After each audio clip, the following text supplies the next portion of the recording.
4, 3, 2, 1. My name is Kenneth Davis.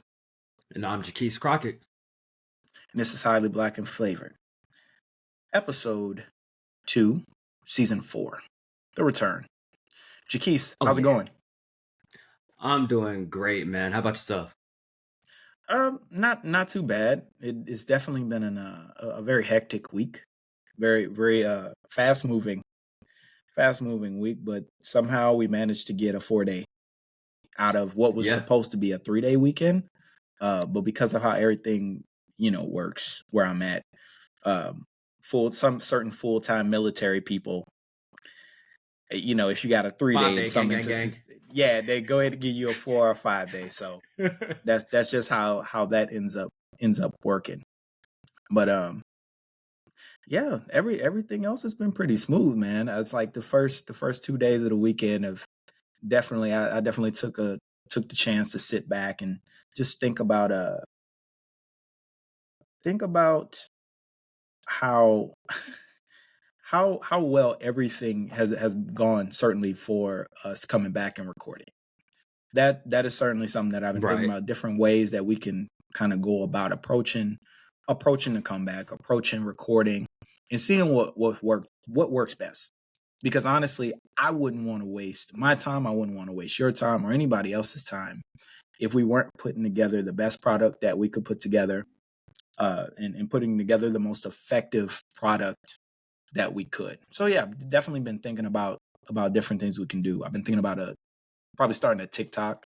So that'll be pushing out here pretty soon, just so we can get that short fire engagement. Definitely putting out more shorts.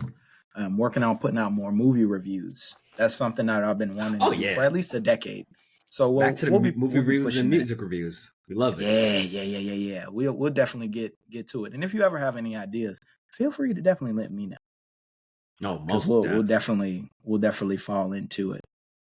But you told me you actually had a music stream. How's everything else going in the music world for you? And what do you have that's coming up? So I would say, I think once you develop a certain skill set in whatever you do, doors that lead to opportunities open up, and whether you know it or not, they're gonna come for you. And the reason I say that is because I only made music just for one reason only. That reason has kind of just spread into because I can make music now, and because of that, I have started. Because you can. Yeah. Now it's people. I've met people in a mission when I was in Alaska. We tapped in, made some music together. That was crazy. And then recently, a dude from New York hit me up, said he wanted to keep in touch. He just dropped a music video, so he's been messing with my stuff heavy. I just put out a little loop for some producers to mess with, and I got a video back within like a day. That was dope. On the stream today when I was recording, I think like 6, 7, 8 people came through with their own music and stuff and wanted feedback. And then 2 people came through with beats of my own that I sent out that I totally forgot, and they rapped over it. So I was like, what is going on here? Okay, so we just moving along. And then what else is going on for music wise? I'm out here rocking my man's Kinetic Records shirt. Shameless to support.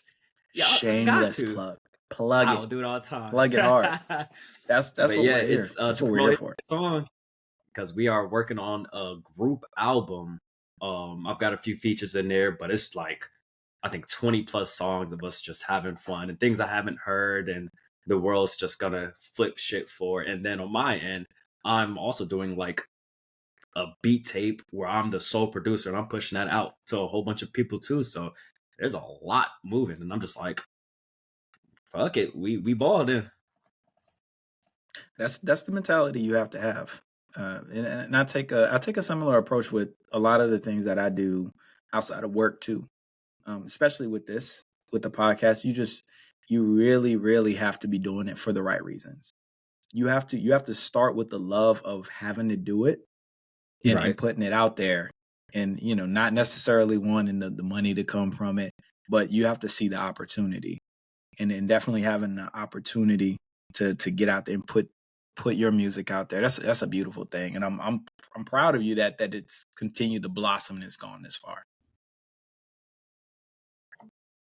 Right. And I think it's that interaction that most people should continue to strive to look for, because there will always be ups and downs in whatever type of journey you take. But the more, I say, the less you fiend for making money or trying to make something out of it, I think the more enjoyment you'll get out of it too. Because just the interaction, like, oh, I saw you guys this podcast or whatever. It could be somebody 10 states away that somehow know us through like a mutual friend, and they just been listening this whole time and they've been waiting on us. Stuff like that is like amazing. It just continues to grow. So it's like, we just got to keep putting stuff out there, like the TikToks. The numbers will start rolling in. Just got to stay consistent with it and just put stuff out too. And then with all types of AI and different programs out there now, we can do an hour-long recording, put it into the program. It'll give us 10 short clips, and we can send them all to the respective places and rinse and repeat. So it's getting real easy now. That's that. I'm gonna put a filler out there that may or may not be happening with this podcast. That may or may not be happening. But let me tell you, it is extremely helpful. It is extremely helpful, and that would be a great tool to utilize during something like this. Because let me tell you, nothing about this for those of y'all that are watching. I'm gonna let you know right now. For those of y'all that want to aspire to be podcasters, who want to put your own word out there, do it. But I'm gonna tell you what, this shit is not easy. This shit is not. Nothing about this shit is easy at all. Even for those who already have the platform, it's not easy. I see 100,000 different podcasts from people who already have, bigger platforms, who are already on the national stage, who are rappers, athletes, singers, people from all walks of life who are well known for other things. Some have made a great transition and have made a very solid podcast, and then there's a lot of people who are just doing this shit just to do it. Yeah, and some of them aren't all that great. Now, I take this as somebody who is learning the game and somebody who is taking in a lot. I took a long time off just to see what works in podcasting and what doesn't. Right now, we're trying to work to a better day. These recordings that we're putting out right now, these clips, everything that we're doing right now looks objectively better than when we first started. When we first started, it was a rough cut. Matter of fact, we have a first episode that will never see the light of day. And it was like a 5-hour recording. It was at least a 5-hour recording, and we had no restraints on anything. We used names. We talked about people's everything. We let it fly because most of it was us just catching up. But that episode will never see the light of day.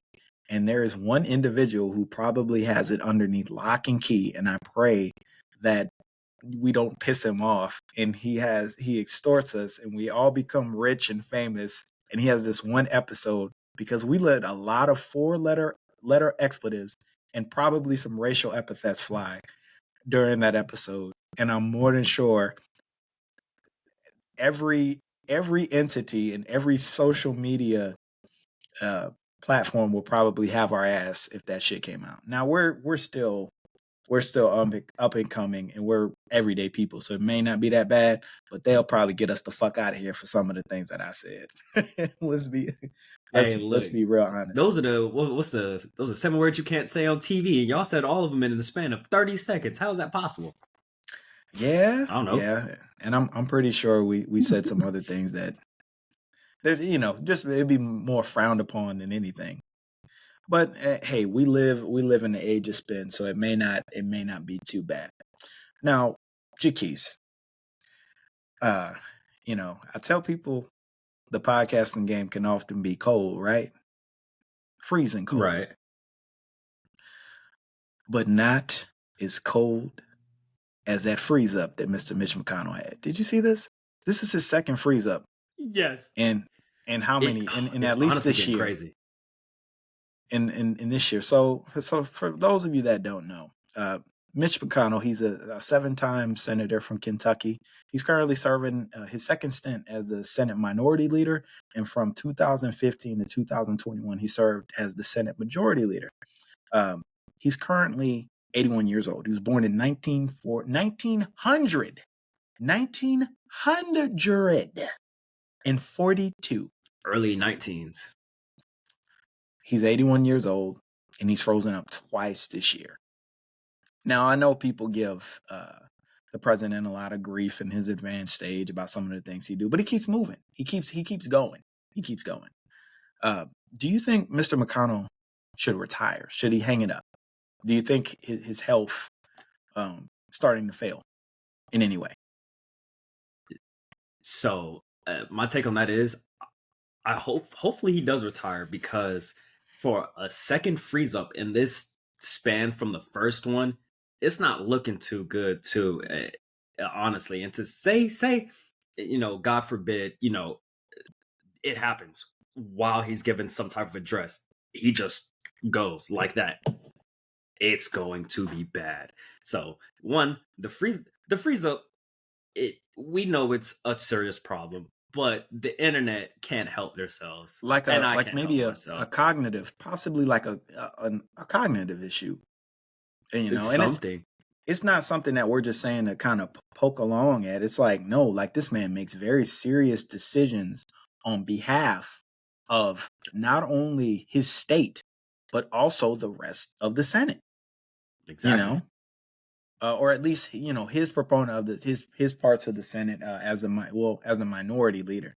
But he's a key figure in politics, and I think he's getting to the point where he can't do his job without these issues that are popping up, and they're very public.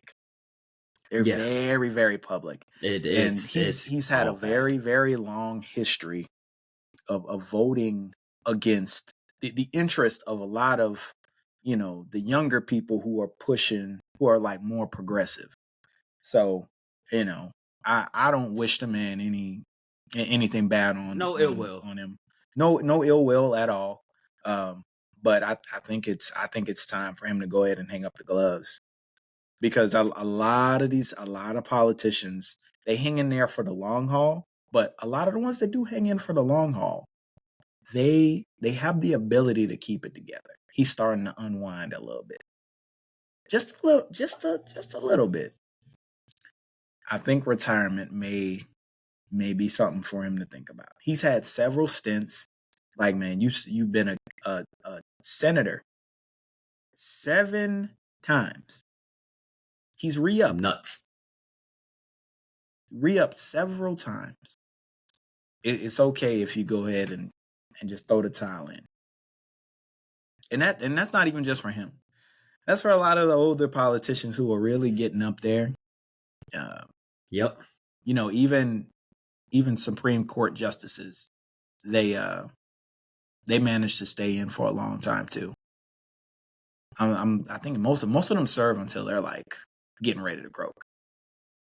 It's like, I believe there should be, once you hit a certain point, there should be a law or a bill or something that's passed that once you hit a certain point in politics, in age, there should be, I'd say, bi-monthly cognitive tests, everything. And then, as you get higher in that age, those tests should kind of start getting a little bit more frequent, a lot more health checks, because, they're a lot older. They have the resources for all this type of help and stuff too. So it's like, they should definitely get it. They should use it. They really should, instead of just holding on with an iron fist to all of this power, just knowledge, and just what they do. Is just one bad move, it's the whole world is just gonna run with it.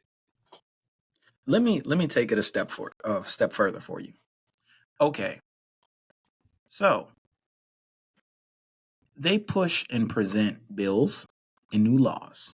They oversee a lot of this. They present all of this to the floor. Who are you creating at his advanced age? For a lot of them who are older, who are you creating laws for? and the younger people, us and the younger people. That's I'm gonna it. be stuck here a lot longer than you. So what they think, their decisions, and you want to know something crazy? A lot of the time when these bills are pushed, they don't look through the entirety of what this comes with. They just vote for their particular interests. I remember finding that out like not too long ago. Like, they go through and they hit the key points, but a lot of times they do not read like these extensive bills. They don't read all of this. They said, I ain't reading all that. I remember one time I think Vice did a special on it, and they had actually came into a session and they asked some of the senators about it, and they were like, hey, we kind of read some of it, and then the rest we just kind of went with. Now, if you're not careful with that type of shit, you may end up on the worst or the bad side of history. Because that is true. That one law that you signed off on 10 years ago that you thought was going to be for the betterment of the people ended up inadvertently hurting the groups of people that you thought it was supposed to protect. And now your name is forever attached to it simply because you liked the spirit of the bill. You liked the spirit of the new laws that were pushed rather than the catch-alls. You like a lot of people, they fall into those catch-all laws and bills. Yeah. And it doesn't really do much of anything for anybody, unfortunately. Something else that is very unfortunate is the Blue Beetle. New DC movie had the unfortunate, very, very unfortunate fate of coming out, not even a month, 2 months, 3 months? About a month. I don't think it's been about a month, maybe a month or two after The Flash. Which, in case I totally forgot I seen The Flash. Which, in case anybody forgot, is now one of the biggest like box office bombs, like superhero movie like bombs in history. Like the biggest one. Yeah. Biggest one. Matter of fact, let's do some numbers. Let's do some numbers right now. Let me we got the box office numbers. Let's hear them. Let me grab some metrics right now, because this shit looks crazy, kind of like the CG in that movie. CG looked terrible. And the crazy thing is, it wasn't even. I don't think it was a bad movie. I just think there were aspects about it that weren't up to par for a movie of that caliber. Okay. That's really what it came down to.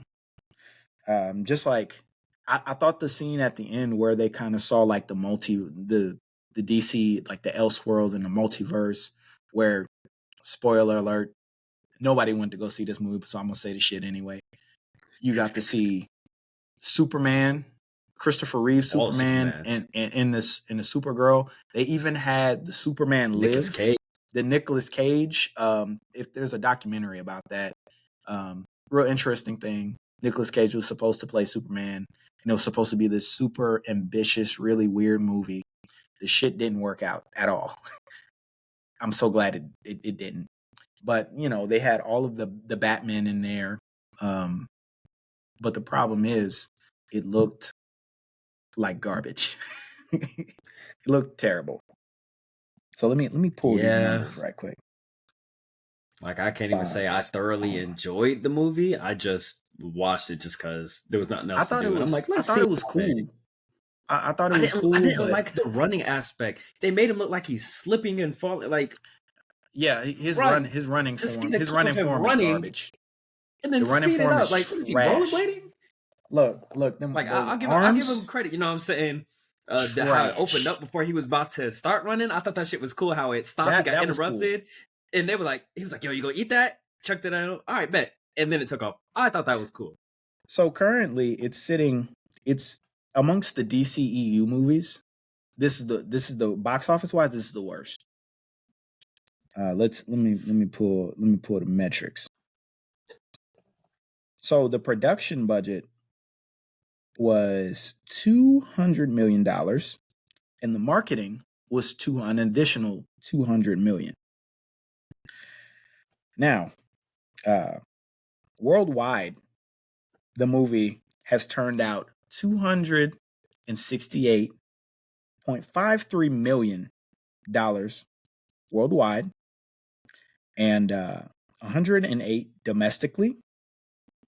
That's the breakdown is it's 108 domestically and 160 million internationally, leaving it with the ninth highest box office in the DCEU out of 14 theatrical releases.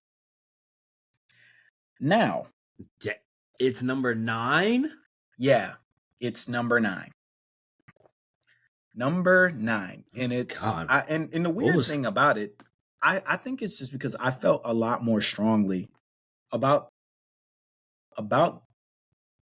maybe I think I felt more strongly about Man of Steel and Batman versus Superman, that nothing could get past that.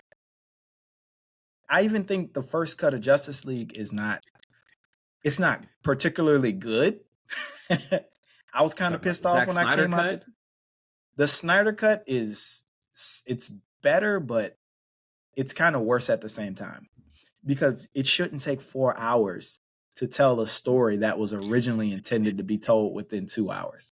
If you have to make it double the length just to tell the story that you're trying to it's probably not written that well. You probably have a mess on your hands. Yeah. So, coming off, and this is a movie that they tried to stand by. The Flash, they tried to stand by. They tried to stand by Ezra, despite the fact that he's an absolute fucking menace. He should be in prison. Anybody else, I was like, wow, the Flash is probably already recasted. He would be done. Anyone else, you would think they're probably going to go ahead and recast that, but no, they didn't. They stuck with him, and in the midst of, there's a lot going on with Warner Brothers and the merger and everything that they're having over in the company. There's a lot going on right now. So to see this massive failure in the midst of like the HBO Max Discovery merger, and seeing how many shows and how many movies got cut, just straight up were written off for tax purposes. And this movie came out and it became one of the biggest blunders in the history of the movies they've recently released. Is impressive. I want to know what number 14 was. And soon after,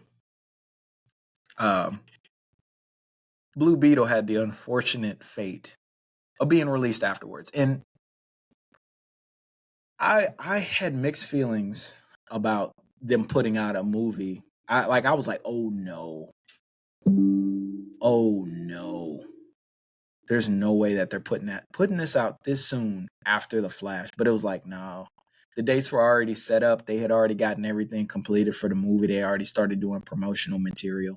So they had to push the movie on out there. And I have never felt more strongly about a movie being put out to pasture than I have seen this movie. Because the Blue Beetle is already kind of like a niche character. He's not Batman. He's not Superman. He just went to school in Gotham. That's all. Yeah, he's not really a super well-known character. He's definitely gotten more of a role and a lot more interpretations. Like, he's in Injustice. He's in Young Justice animated series too. Yeah. Yeah, he definitely pops up in different things. I believe he was in Justice League. I believe it was Justice League Action. It was a really cool, like short-lived Justice League series that they did a couple of years back. But it still shows that he's not necessarily like a super big character. So the fact that there's a full-length movie and it's got a sizable budget. I haven't looked back at the budget, but it's a pretty respectable budget. They've got bigger names. You got Susan Sarandon, you got George Lopez, and then I think they had Antonio Banderas in it for like a split second. Possibly. And like at the end, I swear it was him. It was. So, are you talking about the dad? No. No. Like it was at the end of the movie where they were doing like the little cookout or whatever. Yeah. I'm pretty sure it was Antonio Banderas at the party, and it was like a split frame. He was like dapping somebody up, and I was like, "Was that Antonio Banderas?" I was like, "What is going on here?" And then they just went and did their thing. I was about to say, is Antonio doing that bad to where I get it. Indiana Jones didn't really work out, but hey, leave that man alone. Indiana Jones or Antonio Banderas? Yes. Both? I just said yes. Antonio Banderas. Leave that was another fucking waste of time I went to go see. But hey, I called the last cave exploration. I called it. You said the last cave exploration. But Blue Beetle comes out this year. And of course, the stink of the Flash is still real fresh. And I'll tell you this, I feel like there's a bias. There's a Marvel bias. And it's permeated comic book culture and movie culture so fucking bad that like even the casuals have picked up on it.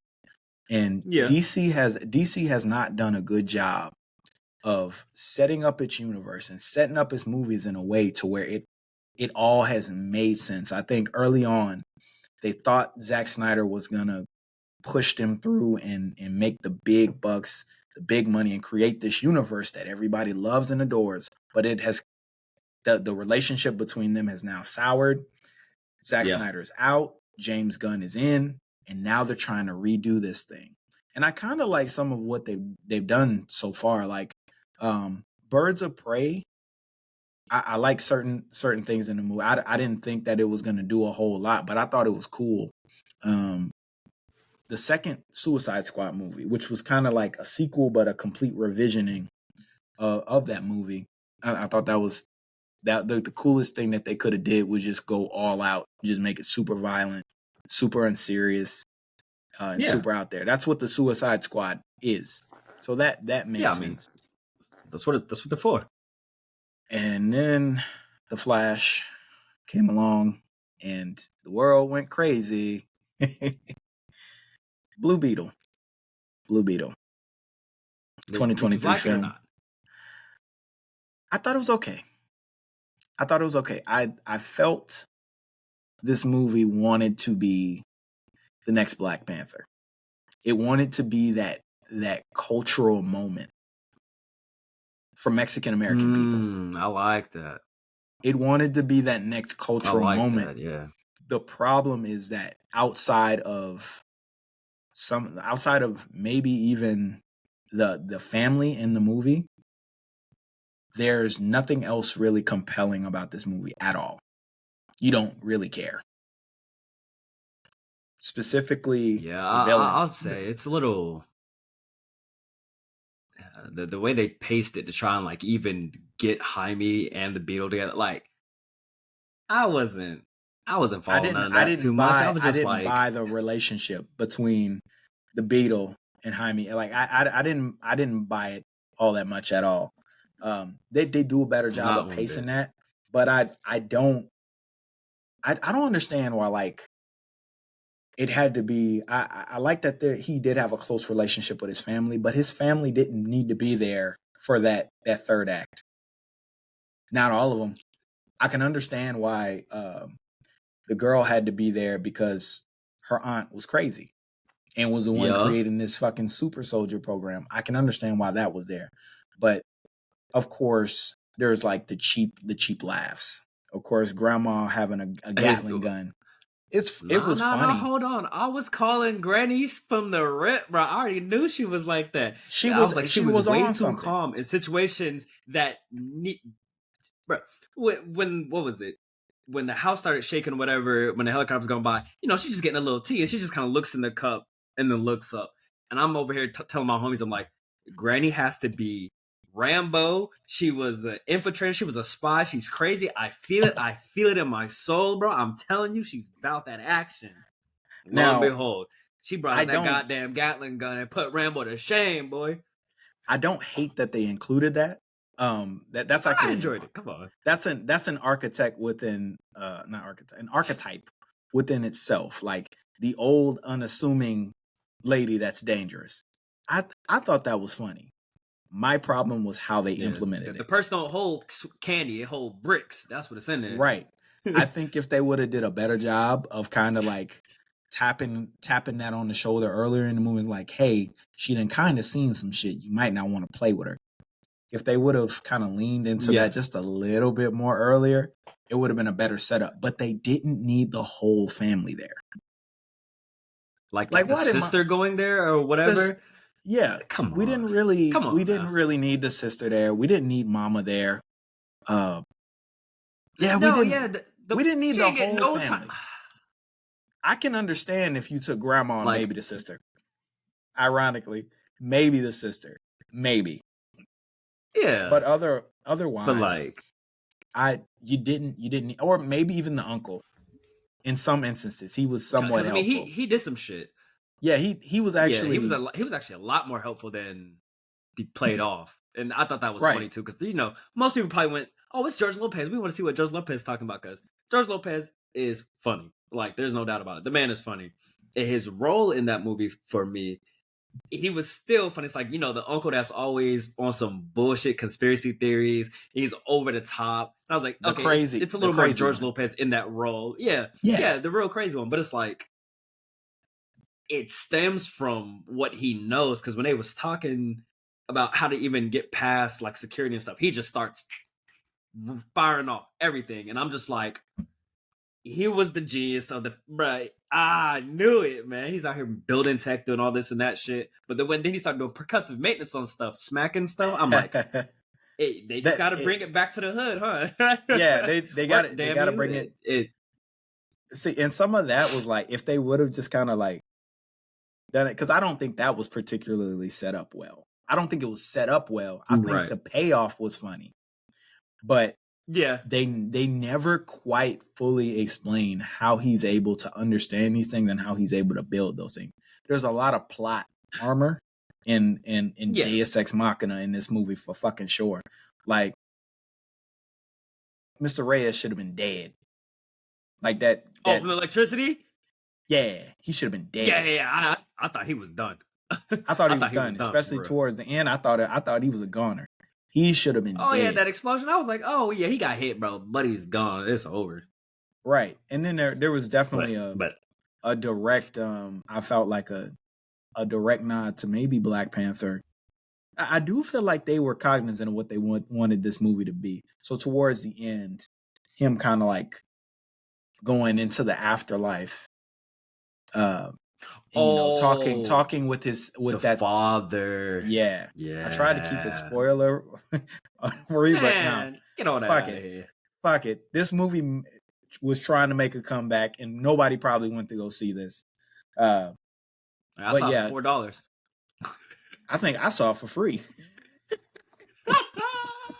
The National Movie Day was like, what, 2 weeks ago? That's why I went to go. Yeah. So I fuck it. No restraint on spoilers. Susan Sarandon plays a paper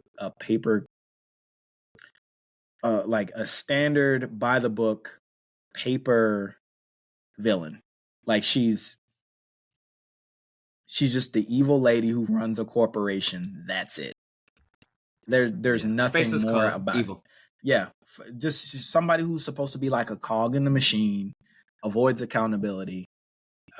That's all she really is. There's nothing cool about it. There's nothing memorable about it at all. And the way she was holding that gun, I don't know the actor's name, but basically the henchman in the movie, he has more depth than she does.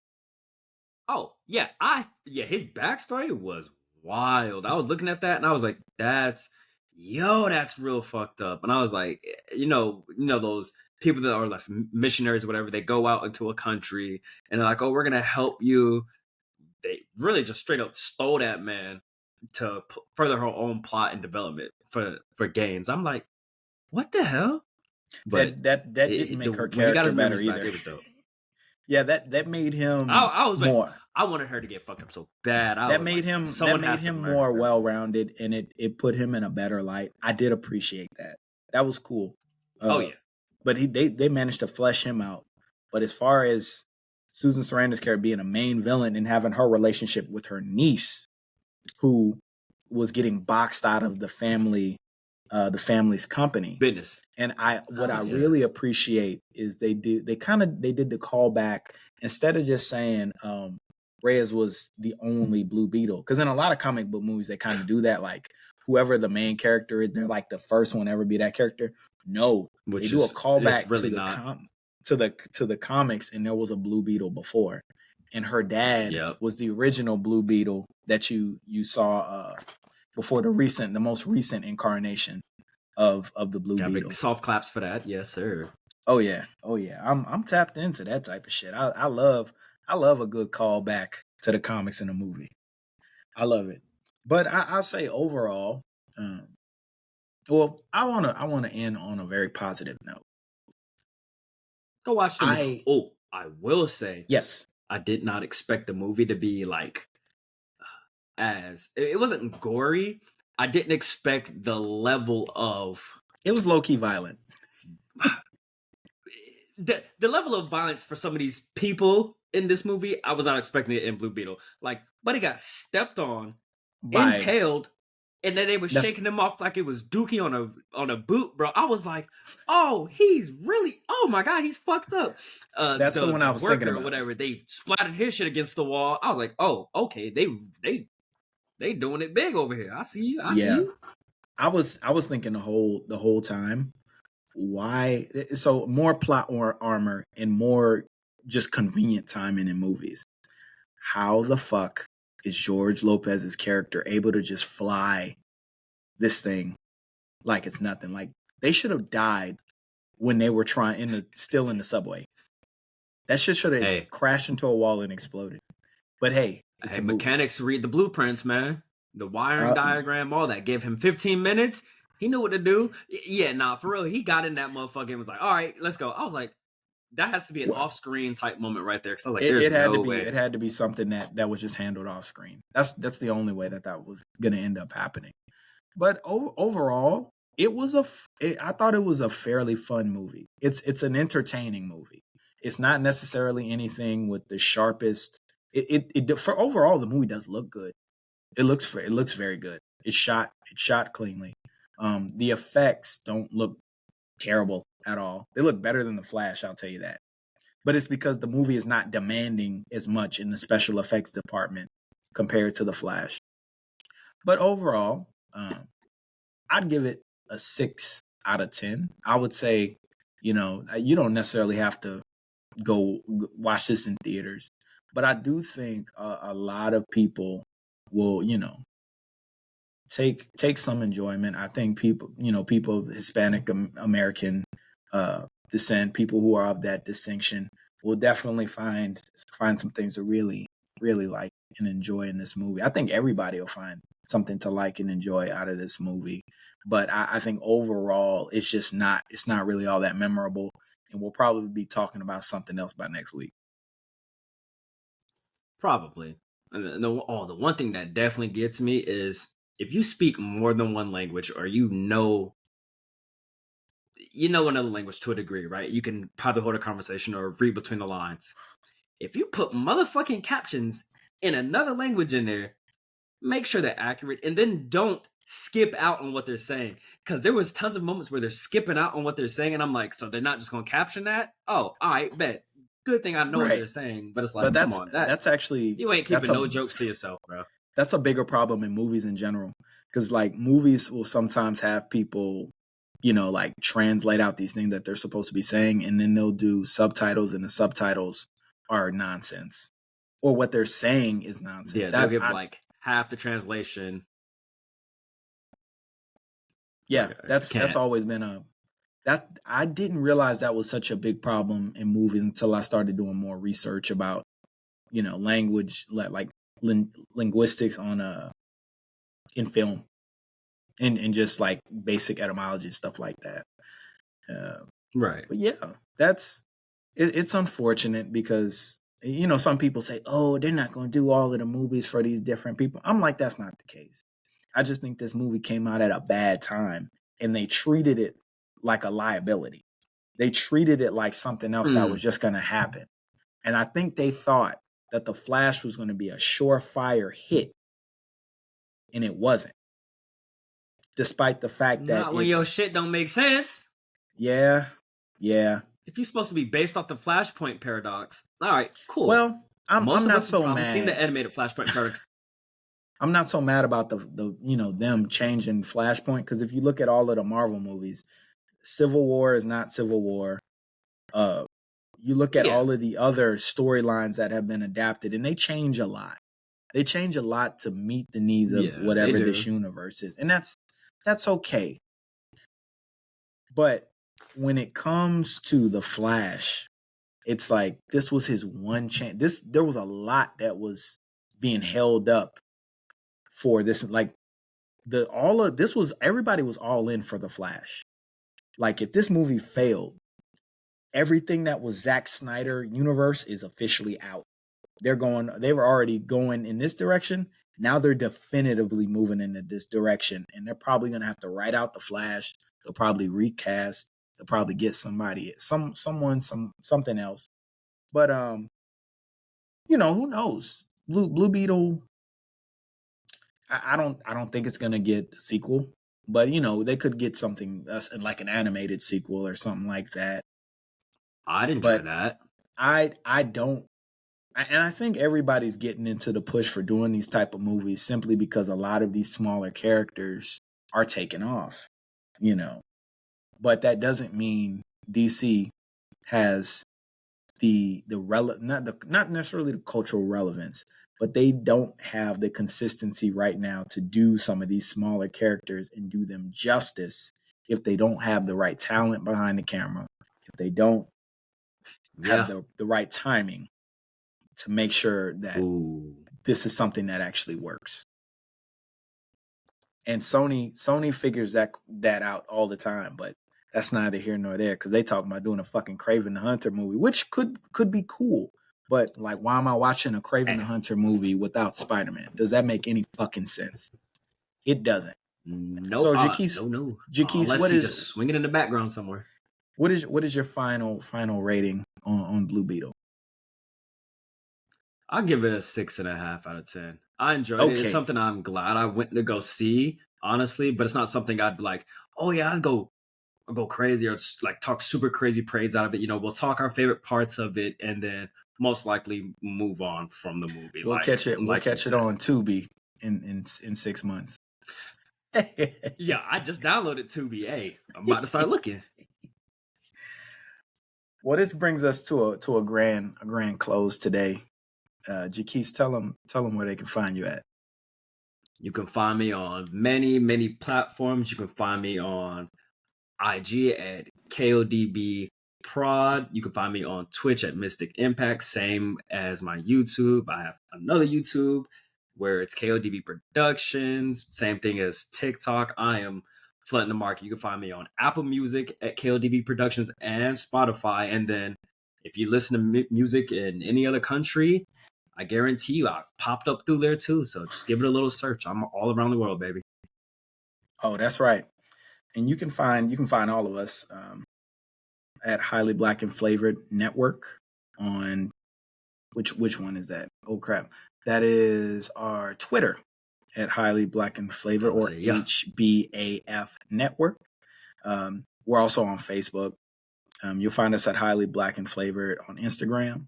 And as for myself, you can find me at Savad Nekatre. That is SIVAD_NEKATRE.